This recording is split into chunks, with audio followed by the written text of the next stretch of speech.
Salam əziz izləyicilər, hər birinizi yenidən xoş gördük. Bugün artıq 4-cü bölmənin 3-cü mətnindəyik. Biz bundan əvvəlki mətnlərdə müəyyən deyimləri öyrəndik. Burada əvvəlcə gimnaziya, lisey nəyə görə adlanırdı onu öyrəndik. Sonra Hacıqara kimlərə deyirdi onu öyrəndik. Bu günlərdə Axillesin dabanını öyrənəcək. Görək nə ifadədir. Burada gördüyünüz kimi yuxarı Sizif əməyi, Pir qələbəsi, Axilles dabanı və Qord düyünü haqqında məlumat verib. Bunu yəqin ki müəllimə sizdən bir yerdə araşdırma edəcək, amma biz Qord düyünü, Axillesin dabanı haqqında məlumatı biz bugün sizə verəcəyik. Qədim Yunanlıların inancına görə bütün dünya uca Olimp dağında yaşayan ilahlar və ilahələr idarə edirdilər. Onların arasında Fetid adlı su ilahəsi vardı.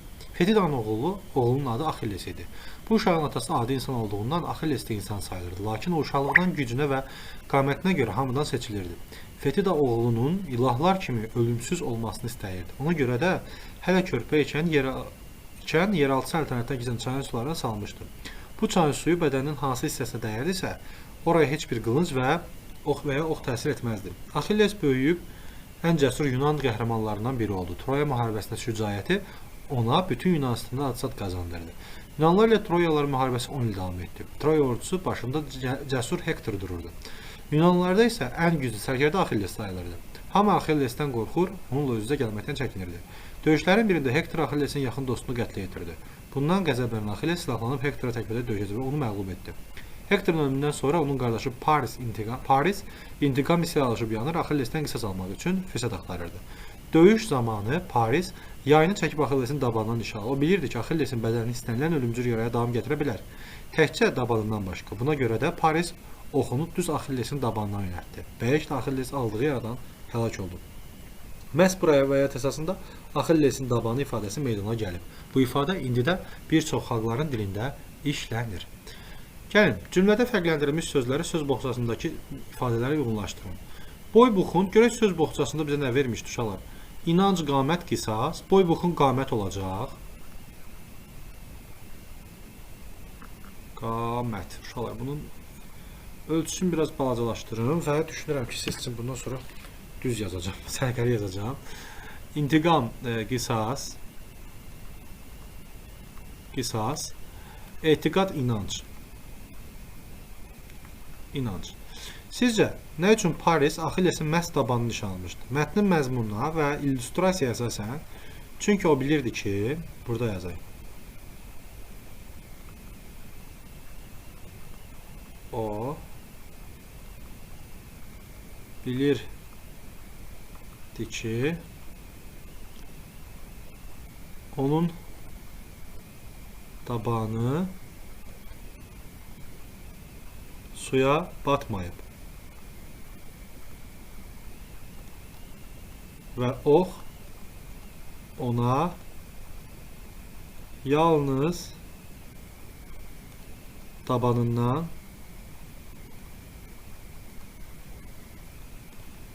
təsir edər. Mətni istinad edərək Axillesin dabanı ifadəsinin mənası. Axillesin dabanı ən zəif yer mənasındadır.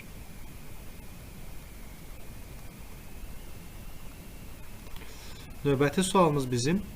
Tanışlarınızdan birinin xarakterindəki zəif cəhəti Axillesin dabanını müəyyən edin, ona məktub yazın, bundan xilas olmaq üçün məsləhətlər verin. Uşaqlar, hər hansı bir dostunuzun tam yazmayacağım bunu, çünki hər kəsdə fərqli ola bilər. Hər hansı dinləyin. Hər hansı bir dostunuz zəif yeri ola bilər, zəif xarakter ola bilər. Məsələn, bir dostum var, o özünə inanmır, özünə güvənmir və onun özünə güvənməməyi, onun müəyyən problemlərini gətirib çıxarır. Yəni, belə deyək də, onun güvənməmək ən zəif yeridir. Və çalışıram ki, onun özünə güvənini yaradam, onun bacaracağını üzə çıxaram və o da yaxşı nəticələr əldə eləsin. Öz etdiklərini, yəni bir şey düz eləyir, amma inanmır ki, onu həmin adam özü düz eləyə bilər. Siz də hər hansı bir dostunuza belə bir bu mövzuda yazı yaza bilərsiniz. Yəni deyirəm, məni qınamayın, bu hissəni mən heç bir mətndə yazmıram. Düyünə düşmək, düyünə salmaq ifadəsi. Düyünə düşmək odur ki, çətin vəziyyətə düşmək. Düyünə düşmək. Baxaq bura, yazıram bura. Düyünə düşmək. Çətin vəziyyətə düşmək. Amma düyünə salmaq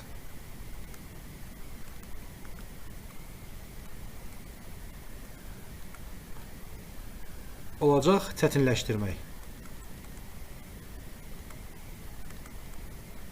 Və işə salmaq.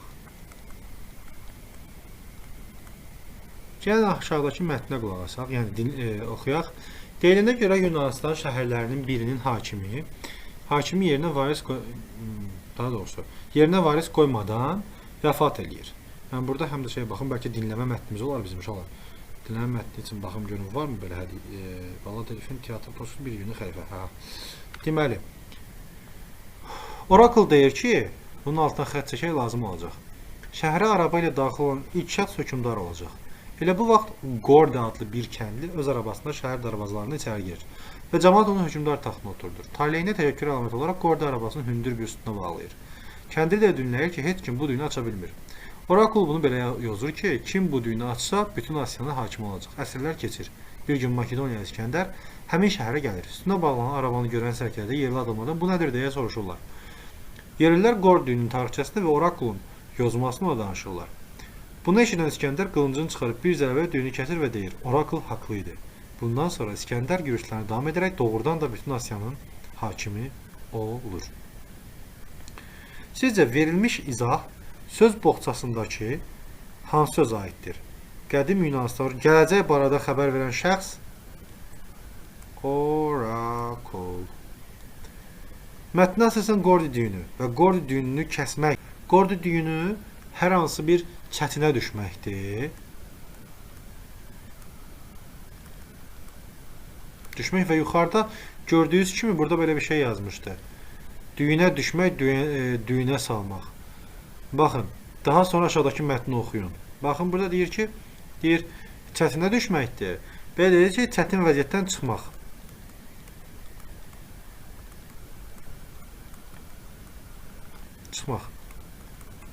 Çıxmaq mənası ola bilər.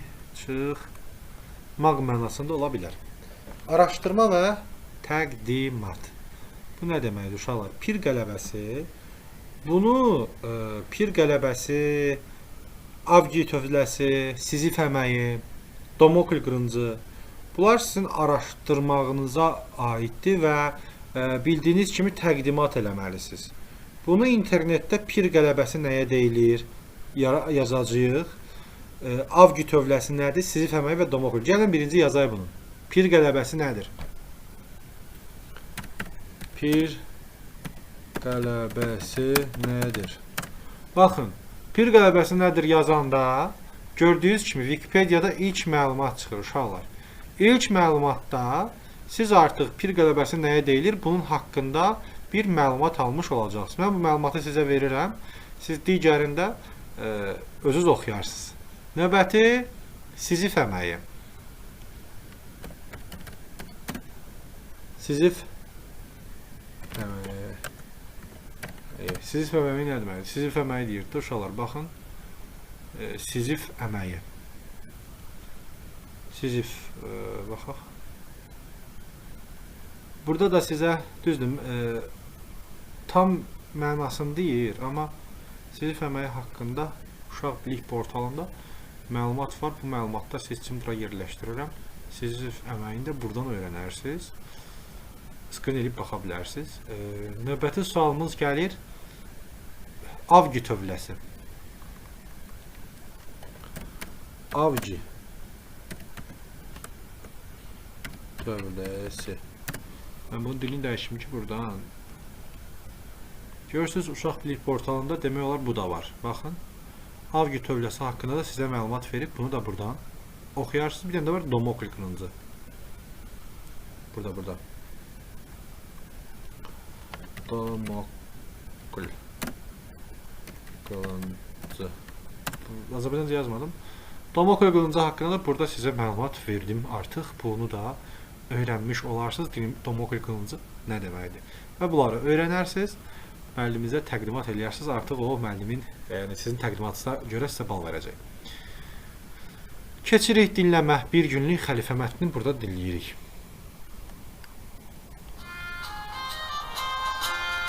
Burada çalışıb mən sizin çalışmaları işləyəcəm. Bir günlük xəlifə. Xəlifə Harun Ər-Rəşidin dövründə Bağdad şəhərində Əbülhəsən adlı bir gənc yaşayırdı. Çox xeyirxah və qonaqpərvər adamdı. Əbülhəsənin qəribə bir xasiyyəti vardı. Hərdən şəhər darvazasının qarşısına çıxar, şəhərə daxil olan qəribləri evinə dəvət edər, onları doyunca yedirib içizdirərdi. Bir gün libasını dəyişmiş Harun Ər-Rəşid öz qulu ilə birgə şəhərə daxil olur. O vaxt aşırı məmləkətini beləcə gəzər, ölkədə baş verənlərdən hali olardı. Əbülhəsən tacir qiyafəsində olan xəlifəni tanımayıb, onu evinə dəvət etdi. Bu qəribə təklif xəlifəni maraqlandırdı və o razılaşdı. Əbülhəsən qonaqları evinə gətirdi. Burada onlar ləziz təyamlardan yeyə-yeyə şirin söhbət etməyə başladılar. Ev sahibindən çox razı qalan Harun Ər-Rəşid üzünü ona tutub dedi: "Ey Əbülhəsən, mənə etdiyin hörmətdən çox məmnun qaldım. Amma istərdim ki, sən də məni xoş sözlərlə xatırlayasan. Buna görə də rica edirəm mənə ən böyük arzunu söyle. Onu da bil ki, sənin istənilən arzunu yerinə yetirməyə imkanım çatar." Əbülhəsən dedi: "Ömrün uzun olsun əziz qonağım. Mən sadə bir adamam. Amma indiki israr edirsən, deyim. Bizim şəhər bazarının bir qarğası var. Hələ yeryüzü onun kimi əzazil adam görmüyor. Bütün bazar əhlinin gününü qarıydı.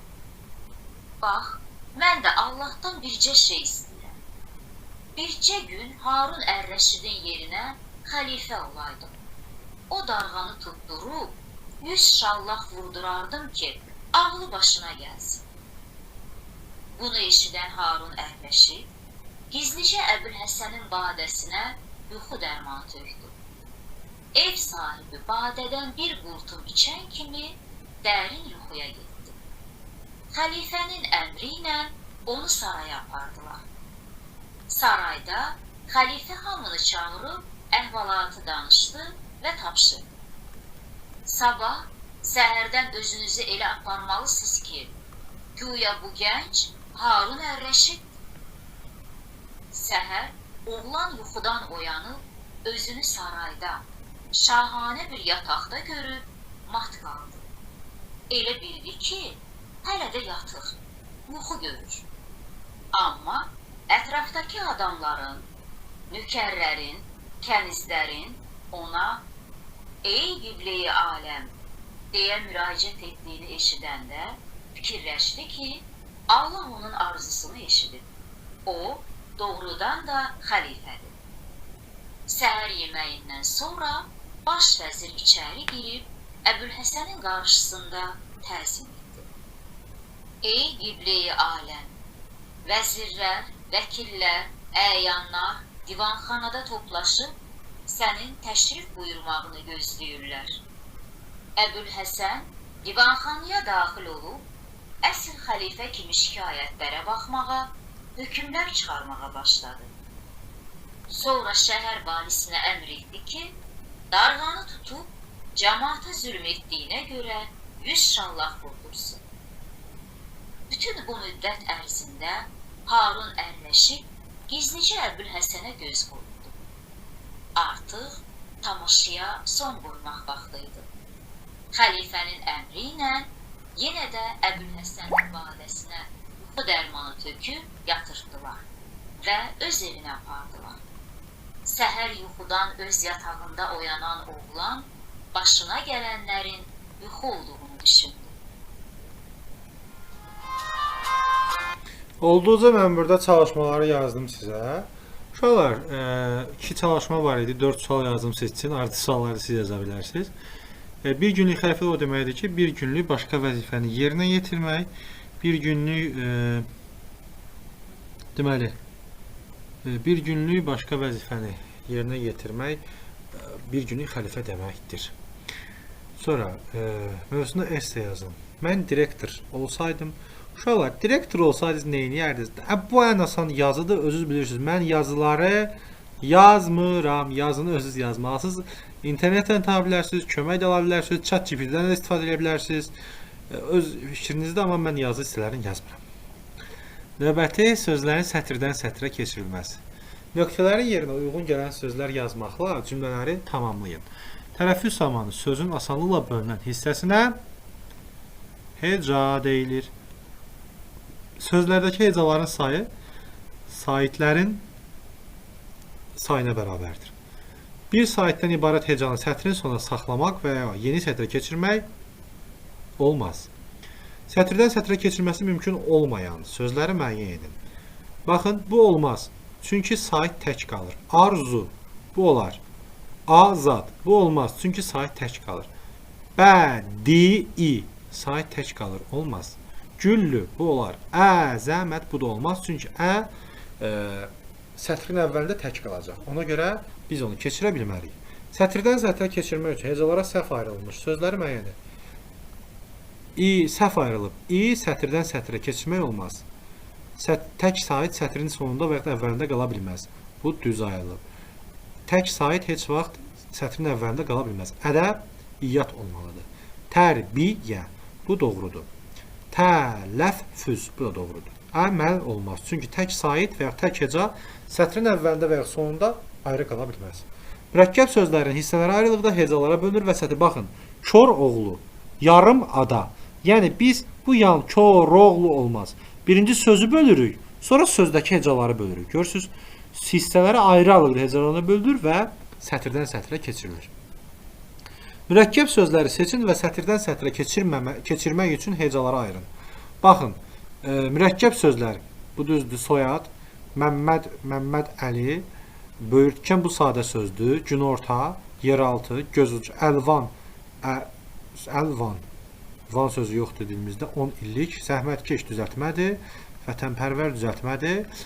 Digərlərini mən burada yazacağım. Quş, sətirdən, üzümü, sətirdən, deməli, quş, üzümü keçə bilər. Sətirdən sətrə. Yad, elli. Soy, ad.